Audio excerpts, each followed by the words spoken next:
शिवरात्रि की कहानी। किसी समय वाराणसी के जंगल में एक भील रहता था। उसका नाम गुरुद्र था। वह जंगली जानवरों का शिकार कर अपना परिवार पालता था। एक बार शिवरात्रि पर वह शिकार करने वन में गया। उस दिन उसे दिन भर कोई शिकार नहीं मिला और रात भी हो गई। तभी वो झील के किनारे पेड़ पर यह सोचकर चढ़ गया कि कोई भी जानवर पानी पीने आएगा तो शिकार कर लूँगा। वो पेड़ भील वृक्ष का था। उसके नीचे शिवलिंग स्थापित था। वहाँ एक हिरनी आई। शिकारी ने उसको मारने के लिए धनुष पर तीर चढ़ाया तो भील वृक्ष के पत्ते और जल शिवलिंग पर गिरे। इस प्रकार रात के पहले पहर में अनजाने में ही उसके द्वारा शिवलिंग की पूजा हो गई। हिरनी भी भाग गई। थोड़ी देर बाद एक और हिरनी झील के पास पानी पीने आई। शिकारी ने उसे देखकर फिर से अपने धनुष पर तीर चढ़ाया।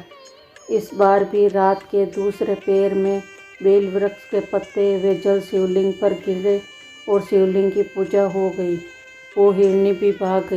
इसके बाद उसी परिवार का एक हिरण वहाँ आया। इस बार भी वहाँ सब हुआ और तीसरे पहर भी शिवलिंग की पूजा हो गई। वो हिरण भी भाग गया। फिर हिरण अपने झुंड के साथ वहाँ पानी पीने आया।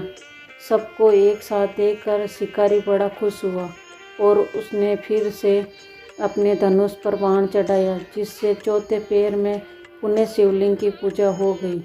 इस प्रकार शिकारी दिन भर भूखा प्यासा रहा, रात भर जागता रहा और चारों पहर अनजाने में ही उससे शिवलिंग की पूजा हो गई, जिससे शिवरात्रि का व्रत पूरा हो गया। इस व्रत के प्रभाव से उसके पाप भस्म हो गए और पुण्य उदय हो गया। उसने हिरणों को मारने का विचार छोड़ दिया। तभी शिवलिंग से भगवान शंकर प्रकट हुए और उन्होंने शिकारी को वरदान दिया कि त्रेता युग में भगवान राम तुम्हारे घर आएंगे और तुम्हारे साथ मित्रता करेंगे। तुम्हें मोक्ष भी मिलेगा। इस प्रकार अनजाने में किए गए शिवरात्रि व्रत से भगवान शंकर ने शिकारी को मोक्ष प्रदान किया। हर हर महादेव।